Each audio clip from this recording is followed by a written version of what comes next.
চট্টগ্রামে ভারী বর্ষণে ভেঙে পড়েছে অক্সিজেন শীতল ঝর্ণা খালের উপর নির্মিত দীর্ঘদিনের পুরনো সেতুর একাংশ। ভোররাতে ভেঙে পড়ার সময় এক দোকানদারের চেষ্টায় রক্ষা পেল পরিবহন। আরেক পাশ দিয়ে চলছে যানবাহন।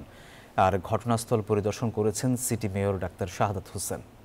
রতন দাসের ছবিতে চট্টগ্রাম থেকে নয়ন বড়ুয়া জয়ের রিপোর্ট। চট্টগ্রামের টানা বৃষ্টিতে একদিকে জলাবদ্ধতা, অন্যদিকে শীতল ঝর্ণা খালের পানির স্রোতে ভেঙে পড়েছে সেতু, দুই ভাগ হয়ে পড়েছে খালে। ভোরে শীতল ঝর্ণা খালের উপর বহুদিনের পুরনো নির্মিত সেতুর একাংশ ভেঙে পড়ার সময় পার্শ্ববর্তী দোকানদারের চোখে পড়ে। এই সময় বাইজিৎ দিয়ে আসা গাড়ি নিজে দাঁড়িয়ে থামানোর কারণেই বড় দুর্ঘটনা থেকে রেহাই পেয়েছে মনে করেন স্থানীয়রা। তবে ব্রিজটি দ্রুত সংস্কারের দাবি জানান তারা। দীর্ঘ 26 বছরে এলাকায় বসবাস করে এত বড় দুর্ঘটনা আমি আসলে এলাকায় কখনো দেখি নাই।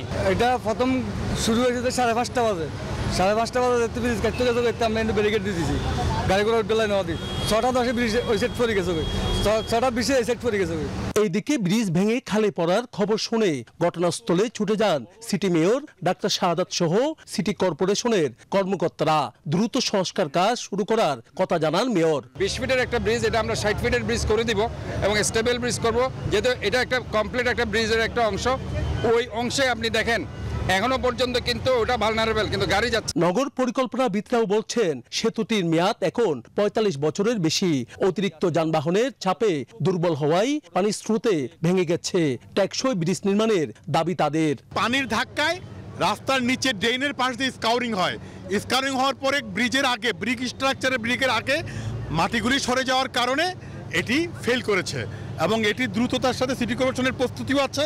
দ্রুততার সাথে আমার মনে হয় এই বৃষ্টি করতে হবে, যেহেতু এটি খুব গুরুত্বপূর্ণ সড়কের মধ্যে। তবে ভেঙে যাওয়া ব্রিজের এক পাশ দিয়ে চলাচল করছে যানবাহন। দ্রুত ব্রিজটি সংস্কার না হলে আরো বড় ধরনের শঙ্কায় বাসিন্দারা। নয়ন বড়ুয়া জয়, নিউজ 24, চট্টগ্রাম। বান্ডেল থাকলে প্রতি সেনমানিতে টাকা বাঁচবে।